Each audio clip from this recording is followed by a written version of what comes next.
I like the ideology and systems and have come into the party. So డెఫినెట్గా కుటుంబాల్లో ఒక్కోసారి disappointments ఉంటాయి, ఒక్కోసారి ఓవర్ ఎక్సైట్మెంట్ ఉంటుంది, ఇవన్నీ జరుగుతూ ఉంటాయి. దానికి ఏదో ఆ మొమెంటమ్ ఇంపల్సివ్ డెసిషన్స్ తీసుకోవడం కరెక్ట్ కాదు. అంటే ఇప్పుడు జూబ్లీస్లో బైపోల్ జరుగుతుంది, అందరూ లీడర్లు వెళ్తున్నారు, ఏదో అలా అన్నప్పుడు డెఫినెట్గా నాకు ఇప్పుడు సీట్ ఇవ్వలేదనుకోండి, రేపు నేను నాకు అలిగి వెళ్ళిపోవాలి, లేదా అలిగి పని చేయడం మానేయాలి. వెళ్ళిపోతామని ముందే హింట్ ఇస్తున్నారా? ఇట్లా అలిగి పని చేయడం మానేయాలి. మాకు అట్లా లేదు కదా. We are telling we are prepared and we are telling that will work. Ticket వచ్చినా రాకున్నా ఇదే రకంగా పనిచేస్తారా? సేమ్ వర్క్ విల్ వచ్చినా రాకున్నా. మేడం ఒక్కసారి మిమ్మల్ని మీరు గిల్లుకోండి, పూర్తి స్పర్శతోటే చెప్తున్నారు కదా, స్పర్శతోటే చెప్తున్నారు కదా. ఇట్లనే లాస్ట్ టైం ఎమ్మెల్యే ఎలక్షన్ కి రాలేదు కదా, నా పేరు ఉంది రాలేదని మానేయలేదు కదా, పని చేసాం. ఎంపీ ఎలక్షన్ కి అంతకన్నా ఉత్సాహంగా పని చేసాం. ఓకే, అనుకోకుండా ఇప్పుడు రేప్ లిస్ట్ లో కూడా మీ పేరు ఉండదు అనుకోండి, ఒక నిమిషం ఉండకపోతే సేమ్ వర్క్ రేవంత్ రెడ్డి గారో లేదంటే కేటీఆర్ లాంటి వ్యక్తులు ఫోన్ చేస్తారు. ఒక నిమిషం మ్యామ్, మీ గురించి మేము చాలా విన్నాం, ఇలాంటి యాక్టివ్ పర్సన్స్ రావాలి, పని చేయాలి అని ఒక మంచి ఆఫర్ ఇచ్చి ప్రోటోకాల్ ఇచ్చారు అనుకో, మీ నిర్ణయం ఎట్లుంటది? నిర్ణయం మారదు. అరే అవతల కాంగ్రెస్ రూలింగ్ కాంగ్రెస్ లో ఉంది మేడం, మీరు వాళ్ళు never get it to Scamgress parties. కాంగ్రెసా స్కామ్గ్రెస్ నాకు అర్థం కాదు. స్కామ్గ్రెస్. జూబ్లీహిల్స్ నియోజకవర్గ ప్రజలను ఉద్దేశిస్తూ ఒక టికెట్ ఆశిస్తున్న వ్యక్తిగా అండ్ మోరోవర్ ఇక్కడ నేటివిటీ కలిగిన వ్యక్తిగా ఈ ప్రాంత ప్రజలకు మంచి సందేశం ఇవ్వాలి మా ఛానల్ తరపున అంటే కీర్తిరెడ్డిగా ఏం చెప్తారు ప్రజలకు? మేము సర్వీస్ చేయడానికి వచ్చిన వాళ్ళము. డెఫినెట్గా ఫస్ట్ ప్రజలకి నా విజ్ఞప్తి ఏంటంటే, ఒకవేళ నాకు టికెట్ వస్తే or anybody in the BJP party, look at the party first. We are symbol from the party only. We are coming tremendous, బాగా చెప్పారు, from the party. So definitely పార్టీని చూడాలి ఫస్ట్. పార్టీ నమ్మకం కేంద్రం నుంచి ఇన్ని రాష్ట్రాలు నమ్మినప్పుడు మన రాష్ట్రం కూడా నమ్మాల్సిన అవసరం ఉంది. ఒకసారి నమ్మి మన ప్రజలు బీజేపీకి ఓటు వేసి చూడాలి. ఇలాగా అస్తవ్యస్త గవర్నమెంటు, తలనొప్పి గవర్నమెంట్లు ఉండే కన్నా ఒక స్టేబుల్ గవర్నమెంట్, సంక్షేమం వచ్చినా ఒక్క wrong decision from the government will take years to wash that dirt out. Right. So it takes today government మన మోడీ గారు జిఎస్టీ బెనిఫిట్ ఇన్నేళ్లకు తేగలిగారు. సో జిఎస్టీ వల్ల ట్యాక్స్ బెనిఫిట్ ఆయన ఇవ్వాలని జిఎస్టీ మధ్యలో తీసుకొచ్చారు. But through GST he wanted to benefit common citizens. But that came so late because he had to wash of all the corruption and all the systems which was happening in throughout the years. Fact. So it took 10 years to wash out that dirt.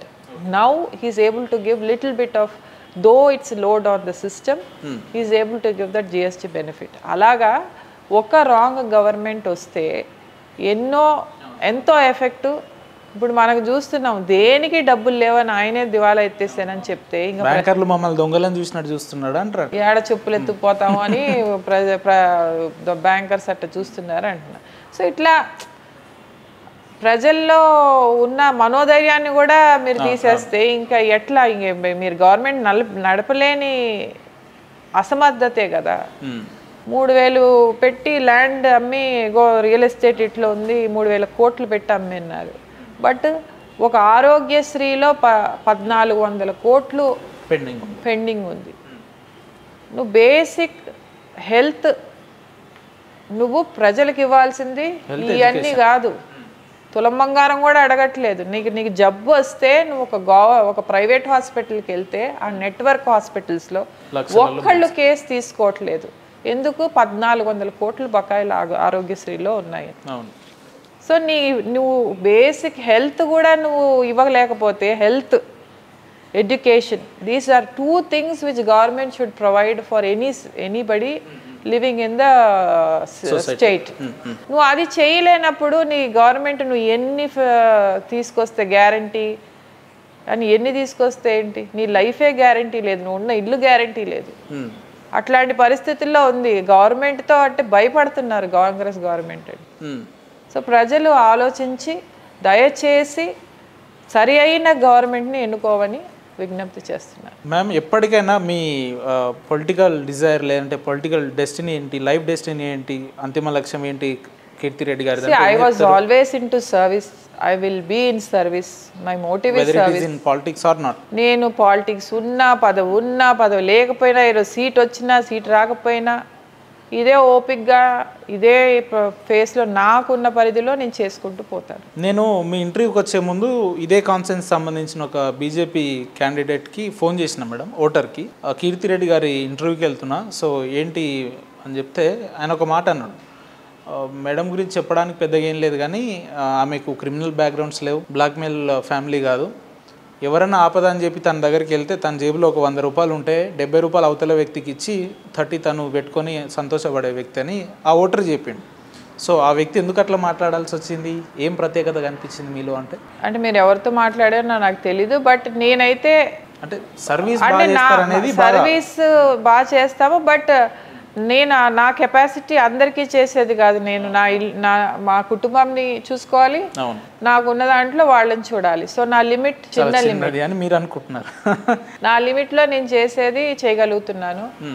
కొన్ని నేను చేయలేనప్పుడు కొంతమంది నా friends ద్వారా కొంచెం resources తెచ్చుకొని చేస్తాను. అట్లాగా నేను ఆదుకోగలిగిన చోట నేను ఆదుకుంటున్నాను. రాజకీయాల్లో ఉన్నా లేకున్నా నిరంతరం ఇదే ఉంటుందా ప్రజల పట్ల? ఇదే ఉంటుంది. సో ఐ వాజ్ ఆల్వేస్ వ్యక్తిగతంగా ఒక లాస్ట్ ఒక మాట చెప్పండి మేడం, కీర్తిరెడ్డి అనే నేను ఏదో ఒక రోజు శాసనసభలోకి వెళ్ళాలి, ప్రజల పక్షాన ఇంకా కొట్లాడాలి అని చెప్పి మీకు కూడా స్ట్రాంగ్ ఆస్పైర్ ఉంటుంది కదా, డిజైర్ ఉంటుంది? డెఫినెట్ గా ఆ ఆస్పిరేషన్ తోనే వచ్చాను పాలిటిక్స్ లో. ఎప్పుడో ఒకప్పటికైతే I will never give up. I am not a person who will give up on anything in life. I have not given up in anything which I get into. So I will never give up. I will keep fighting for the people, and I will also fight in the system, and I'll be there. Okay. MLA గెలుస్తారా madam ఈ జూబ్లీహిల్స్? ఒకవేళ ticket announce చేస్తే గెలుస్తారా? Ticket అంటూ ఇస్తే definite గా గెలిచి చూపిస్తాను. ఒకసారి మళ్ళీ గెలిచి మోడీ గారికి గిఫ్ట్ గా ఇస్తాం. టికెట్ ఇస్తే బీజేపీ నుంచి కీర్తిరెడ్డి గారు గెలుస్తారా? డెఫినెట్ గా గెలుస్తారా? నేను గెలుస్తాను కాదు, ఫస్ట్ కమలం గుర్తు గెలుస్తుంది, కమలం గుర్తుతో నేను గెలుస్తాను. కీర్తిరెడ్డి అనే నేను జూబ్లీహిల్స్ శాసనసభ్యురాలిగా అని చెప్పి ఏమన్నా ప్రాక్టీస్ చేస్తున్నారా? ఓతే ఏమన్నా ప్రమాణ స్వీకారం ఏమన్నా ప్రాక్టీస్ చేస్తున్నారా? ముందర ఎలక్షన్ కి చేయాల్సినవన్నీ చేస్తున్నాము, తర్వాత అవన్నీ ఆన్ ద ఫ్లో వస్తాయిలేండి. ఓకే, థ్యాంక్ యూ మేడం ఇంతసేపు టైం కేటాయించినందుకు. ఈ ఇంటర్వ్యూలో మీ గురించి వ్యక్తిగతంగా నేను గమనించిన 2 అంశాలు మేడం, ఇందాక అండ్ ఒక 10 minutes బ్యాక్ కూడా చెప్పారు మీరు. ఆ మాట విన్న తర్వాత వ్యక్తిగత నేను కూడా మీ అభిమాని అయినా అని చెప్పుకోక తప్పదు. ఎప్పుడైనా కూడా పార్టీ ముందు ఉంటుంది, మేము పార్టీలో భాగం మాత్రమే, వీఆర్ నాట్ ద సుప్రీమ్స్ అని చెప్పారు. వన్ మోర్ థింగ్, అండ్ ఇందాక కూడా పార్టీ గెలుస్తుంది, పార్టీలో నేను గెలుస్తా తప్ప నేను గెలవను అని అన్నారు కదా, అది మీ నిజమైన నిదర్శనమైన వ్యక్తిత్వానికి నాందని చెప్తా. సో ఇలాంటి కార్యక్రమాలు మరెన్నో మీరు ముందుకు తీసుకుపోవాలని మీ నియోజకవర్గ ప్రజలు ఆశిస్తున్నట్టు వ్యక్తిగతంగా నేను కూడా కోరుకుంటున్నాను.